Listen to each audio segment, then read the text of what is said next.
All righty. This is not ESPN's 30 for 30, but it is my 98 for 98. The 98 seasons in the history of the New York Football Giants. I'm going to try to do it, get it done in 98 days. Probably not going to happen, but I'm going to try to get it done before the beginning of the season, which starts September 10th against the Cowboys.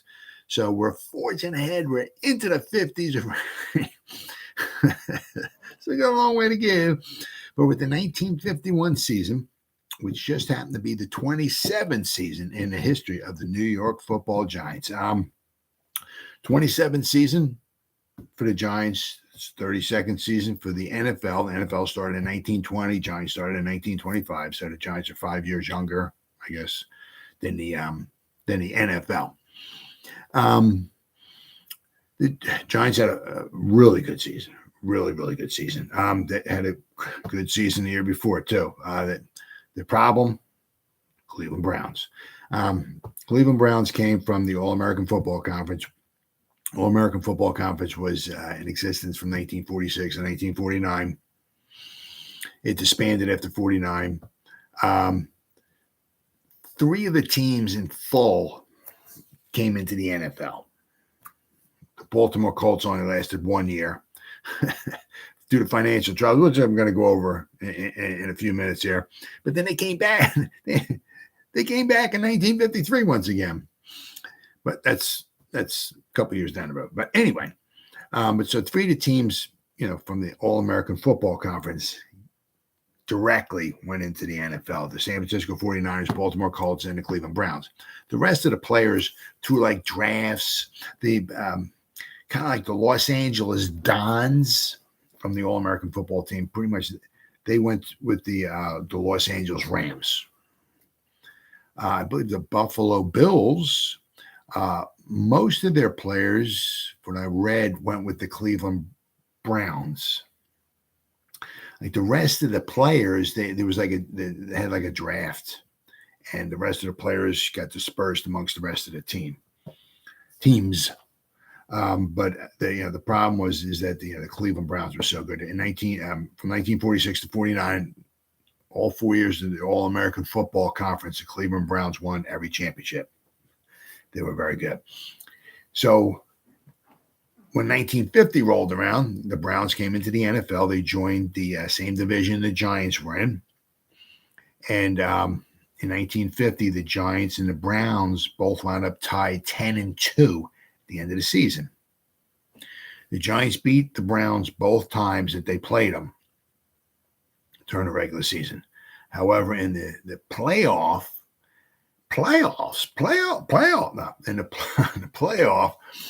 between the Browns and the Giants, because they were both tied 10-2. So one of the teams, had to be victorious to go to the championship game. So, however, in the playoff game, the Browns beat the Giants 8-3, more like a baseball score.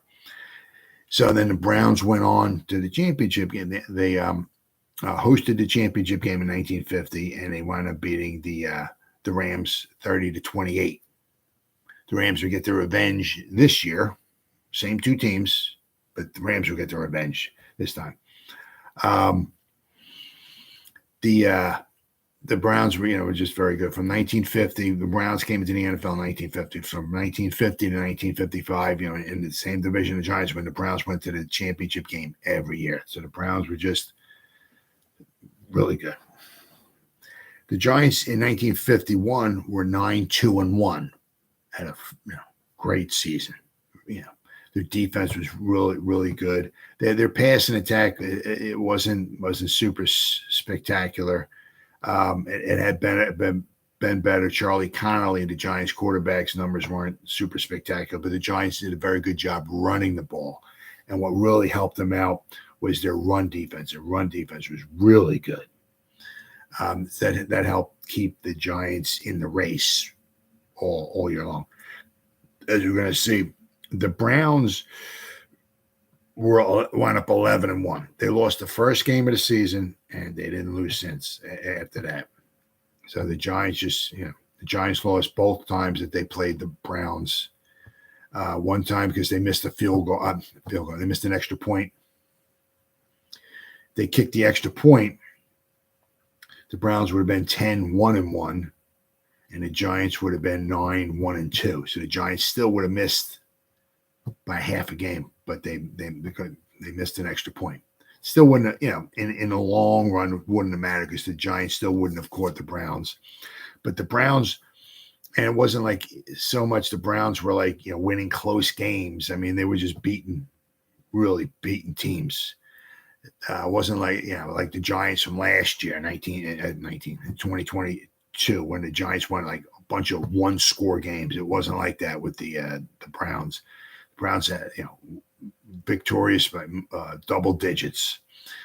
One of the games that the Browns came close to losing out of their 11 wins was obviously it was the one against the Giants. The Giants missed the extra point. That could have been a tie. But there was one game against the Eagles.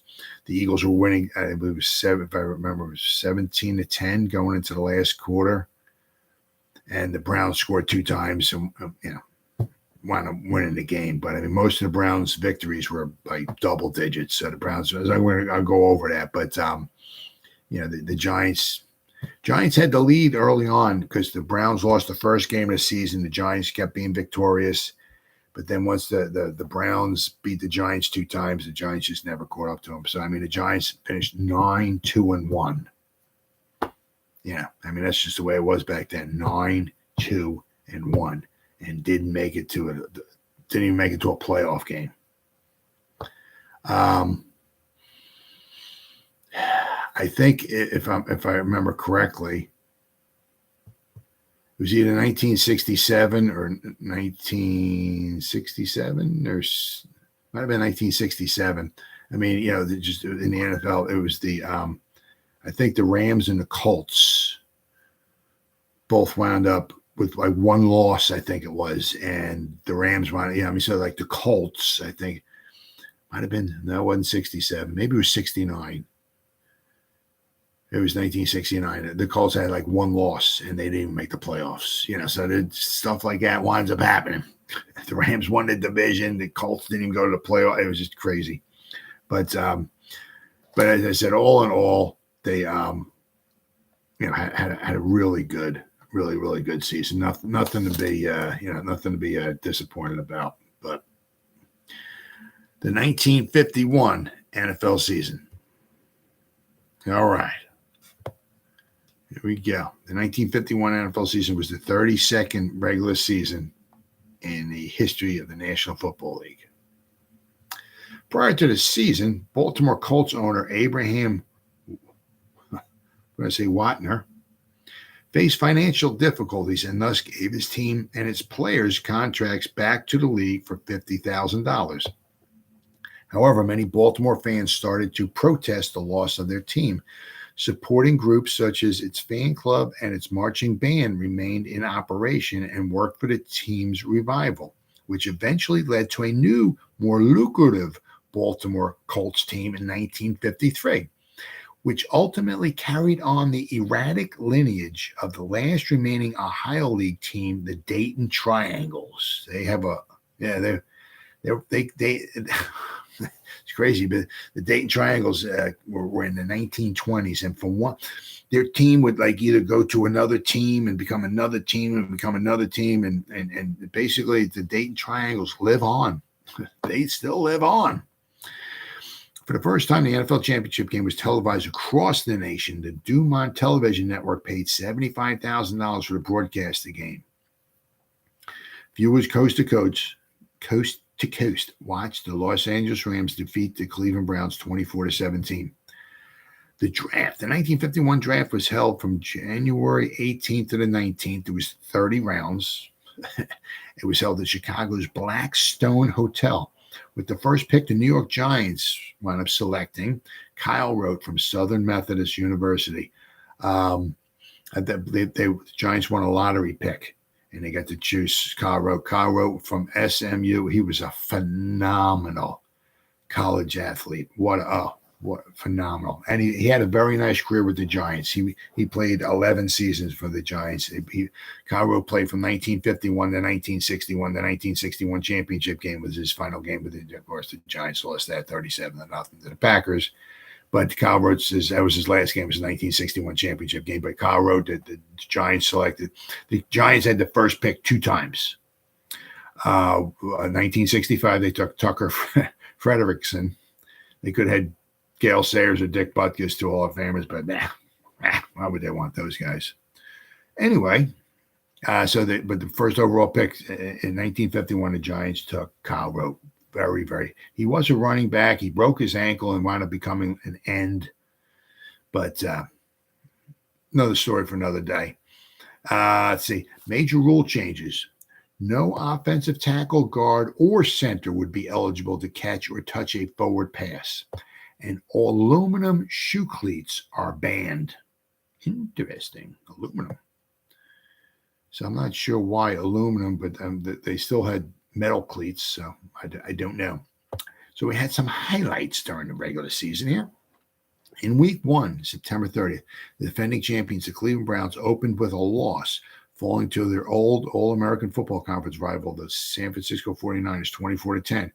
The Giants tied the Steelers 13-13 in a Monday night game on national radio. There you go. How about that? Monday night game on radio. Week 4, in Detroit, the Lions had a 24-17 win canceled when the New York Yanks tied the game, which would wind up being important later. In week 5, the Browns beat the Giants 14-13 on a missed extra point, putting Cleveland half a game ahead on the lead of the American Conference. So but I mean, then the Giants, wound up losing one more time to the Browns, 10-0, and but I mean, on an extra point.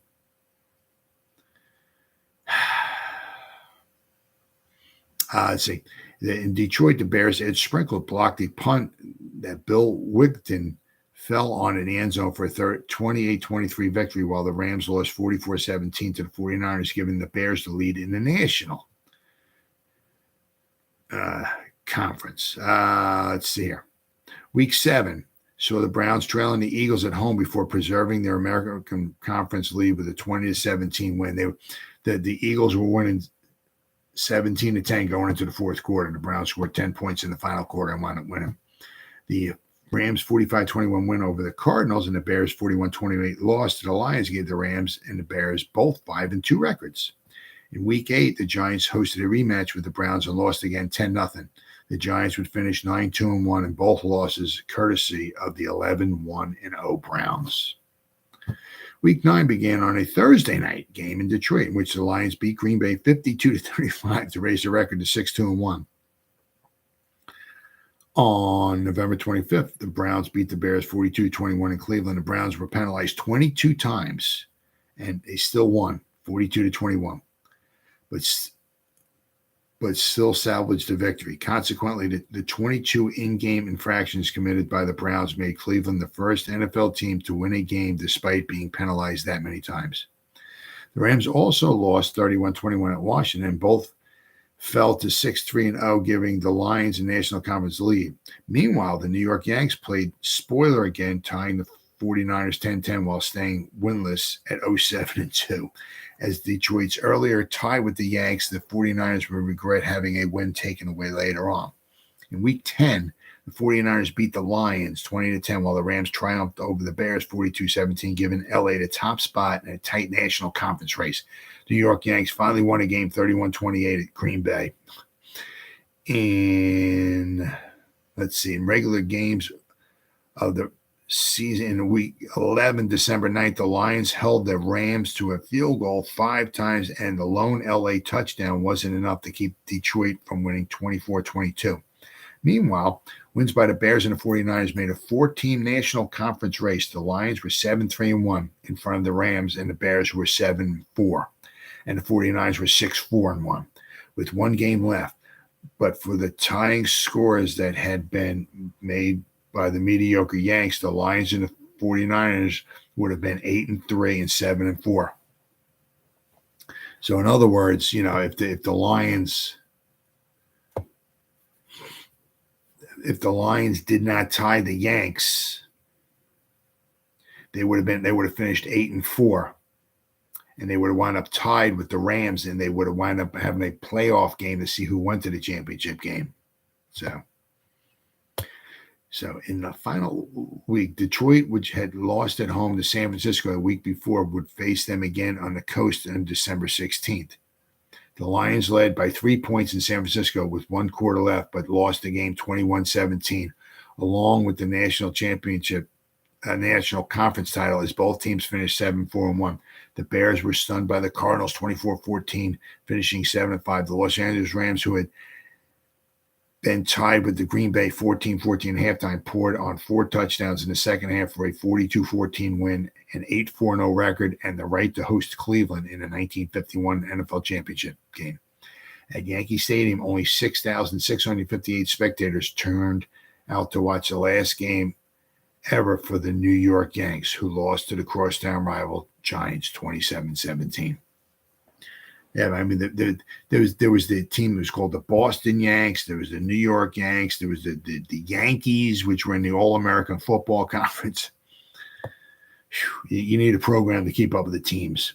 But in the final game ever from the New York Yanks, they lost. So, I mean, they were a bad team. They were 1-9-2. I mean, the financial problems. I mean, that's just the way a lot of them. Nobody comes to the games to watch the games. You don't make no money. You can't pay your players. You lose money. Financial troubles. That's what did a lot of teams in back then, unfortunately. So the final standings, the Browns were 11-1-0. The Giants were 9-2-1. Both their 2 losses were to the Cleveland Browns. One of them was they missed an extra point. So as I said, even if they kicked the extra point and they tied, the Giants would have been 9-1-2. The Browns would have been 10-1-1. So the Giants by half a game, right? Missed it, could have gone to the playoffs, but there's extra points. They'll get you. Let's see. League leaders. Bobby Lane of Detroit led the passing yards, 2,403.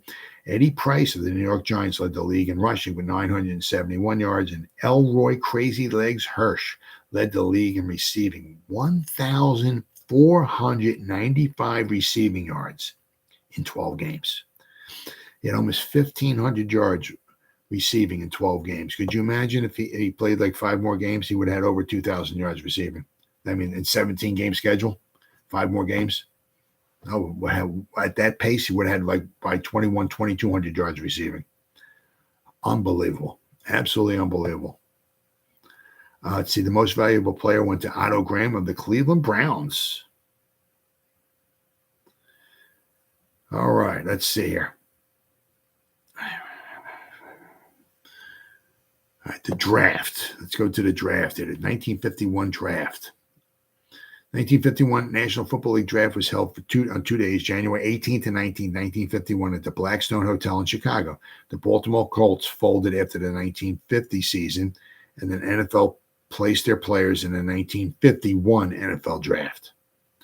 This was the 5th year that the first overall pick was a bonus pick determined by a lottery, with the previous winners being the Chicago Bears, the Washington Redskins, the Eagles, and the Detroit Lions.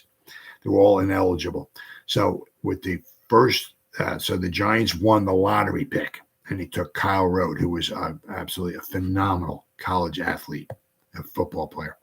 So in the first round, the Giants had 2 picks. They took Kyle Rote, a halfback, with the lottery, from SMU. And then the 13th overall pick, the Giants took Jim Spavital, a fullback from Oklahoma A&M. Round 2, I'll just go over the top 10 rounds here. The Giants took Ray Krause, a tackle from Maryland, who wound up being an All-Pro. So that was a good pick for the Giants. Round 3, the Giants took Sonny Grandilis, a back from Michigan State. Round 4, looks like the Giants traded that pick away, quite possibly. Let's see, round 5, the Giants took Jack Stroud, who wound up being a All-Pro. So that was a very good pick for the Giants. He was a tackle from Tennessee. We were more better known as an offensive tackle, an offensive lineman. The Giants, let's see, in round 6, they took Herb Hanna, a tackle from Alabama. Round 7, the Giants took Joel Williams, a center from Texas. Round 8, the Giants took Fred Benners, a back from SMU. Round 9, they took Holland Donen, a tackle from Princeton. And in round 10, they took Earl Murray, a guard from Purdue. So there was 30 rounds, right? So the Giants actually wound up with 31 picks in this because they got the lottery pick. And then, then they had their other 30. I mean, I don't understand why they had it made absolutely no sense whatsoever to me. There was, in this draft, there were 8 Hall of Famers as well. So this was a very good draft. One of them was Don Shula, who wound up being more or less a Hall of Famer because of his coaching career, not because of his playing career. But I mean, it was a very good draft. But it doesn't make any sense with that lottery pick. Why would you have the Giants in there for a lottery? Because the year before, it makes no sense. The year before, right? I mean, the Giants were 10-2. They were a very good team. You don't need a lottery pick. That makes no sense at all. The Bears got the first lottery pick in 1947. Well, in 1946, the Bears won the championship. So why you're going to give the Bears the first overall pick in the 1940s? That makes no sense. That's absolutely ridiculous to me. But that's the way it was. But so the Giants, they did real good. They took Kyle Rote with the first overall pick. Now the Giants, I mean, as I said, they had it was overall a very good season. Really nothing to complain about other than they just fell a little bit short as far as making it to the playoffs. But I mean, the one thing that really held them tight was their running and their running defense. As always, the Giants always started the first few games on the road because they shared the polo grounds with the New York baseball Giants. So they wanted to make sure. I'm assuming that the baseball season was over with before the Giants took the field in the polo grounds and just started chewing up the field. So this year, their first 2 games were on the road. The first game of the season was against the Pittsburgh Steelers. They tied the Pittsburgh Steelers 13-13. Like that would later come back to haunt the Giants as well. That tie. Let's see here. Let's see. Yeah, well, Pittsburgh went up 4-7-1. But anyway, on the road, the first game of the season, the Giants tied 13-13. The second week of the season, the Giants went to Washington. They beat the Redskins 35-14. So now the Giants are 1-0-1. They would win their next 2 games, which were at home. They beat the Chicago Cardinals 28-17. And then on Sunday, October 21st, at home, they beat the Philadelphia Eagles 26-24. So now the Giants are 3-0-1. The following week in Cleveland, with the missed extra point, the Giants would lose to the Browns 14-13. It was the Giants scored a touchdown to make it 14-13, and they missed the extra point on their second touchdown. That's what did them in. Had the Giants, tied that game, the Giants would have been 3-0-2. Which is not meant to be. All right, then the Giants had 3 straight home games. On Sunday, November 4th, they played the New York Yanks at home. They won 37-31, and they were 4-1-1. Now, the Giants, their offense was very good. They're scoring some points, except for the second game against the Browns where they got shut out. But other than that, the Giants could put up some points, I'll tell you. Let's see. Then in week number 7, the Giants on Sunday, November 11th, played at home against the Washington Redskins. They won 28-14, so now they're 5-1-1. Then the loss that would do them in, would be the second game against the Cleveland Browns. The Cleveland Browns came to the Polo Grounds to play the Giants on Sunday, November 18th. The Browns would win 10-0. I mean, the Browns had 6 first downs. Let's see here. They scored 10 points in the first quarter. They didn't score the rest of the game. Their one touchdown was a Dub Jones 68-yard reception from Otto Graham. Other than that, they had 6 first downs. So, unfortunately, it just was not quite. The Giants had 11 first downs. The Browns only had 6. So, with 6 first downs, the Browns scored 10 points, and that was enough to win. So, let me see. I'm trying to see if the Giants, they don't have it, because sometimes these older games, they don't have a complete stats and all and everything. But so that's the game that did the Giants in, was on Sunday, November 18th at the Polo Grounds. The Cleveland Browns beat the New York Giants 10-0, and that's basically what did them in, because the Giants won the rest of the games. They won their final 4 games, but the Cleveland Browns just kept winning. Let's see. Sunday, November 25th at Chicago against the Chicago Cardinals, the Giants won 10-0. The following week at home, they played the Pittsburgh Steelers, who they tied earlier in the season, right? They won 14-0 against the Steelers to go 7-2-1. Then they went to Philadelphia. They played the Eagles in week 11. They won 23-7. And so then the record was 8-2-1. And then the final game of the season on the road, which was in Yankee Stadium, which is a couple miles away from the Polo Grounds. The Giants played the New York Yanks in the New York Yanks final game ever. Their team would disband. And then the next season would be the Dallas Texans would come into existence in 1952. They would disband after 1952. And then finally the Baltimore Colts in 1953 would come back into existence, and their team is still in existence today. But anyway, the Giants won the final game of the season against the New York Yanks 27-17.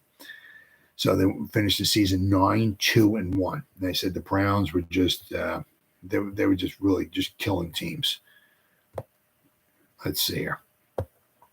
They lost the first game of the season 24-10, but then they won 38-23. They won 45-0, 17-0. They beat the Giants 14-13. They missed extra point game, but then they 34-17.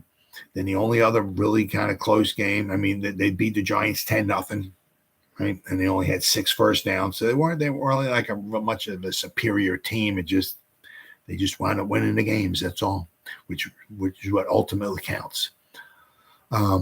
The only other game, I said they beat the Chicago Cardinals 34-17. They beat the Eagles 20-17. The Eagles were winning 17-10 going into the fourth quarter. The Browns scored 10 points, and that was it. Then the final 4 games for the Browns, they beat the Bears 42-21. They beat the Cardinals 49-28. In the last 2 games, they beat the Steelers 28-0. And then the final game of the season, they beat the Eagles on the road. They beat them 24-9. So, I mean, the Browns were really not contested. I mean, they had their first loss of the season. And after that, they were just, killing teams. So the Browns,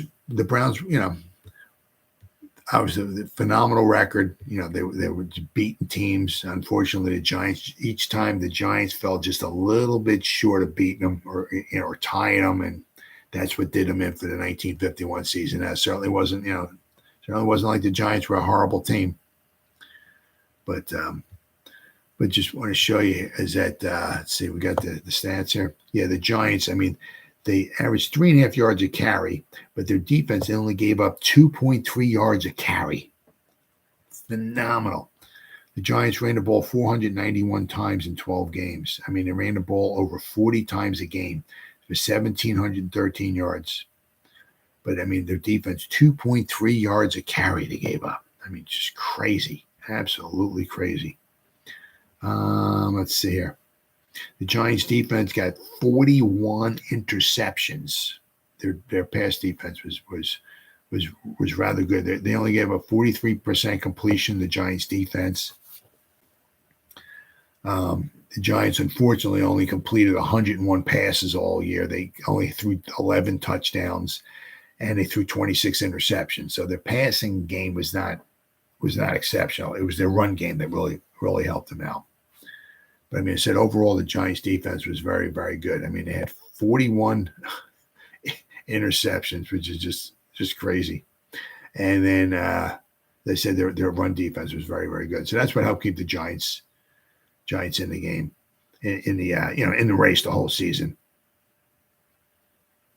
Let's see. In a fumble recoveries, the Giants recovered 26 fumbles. So, between their interceptions and their fumble recoveries, and the Giants were just the defense was very opportunistic.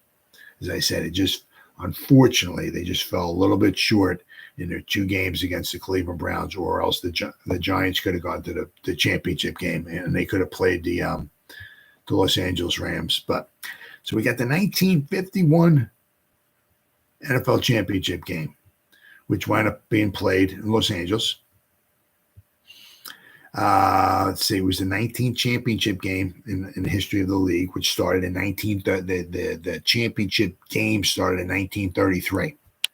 So it was played on December 23rd at the Los Angeles Memorial Coliseum in Los Angeles. It was a rematch of the previous year's game in Cleveland.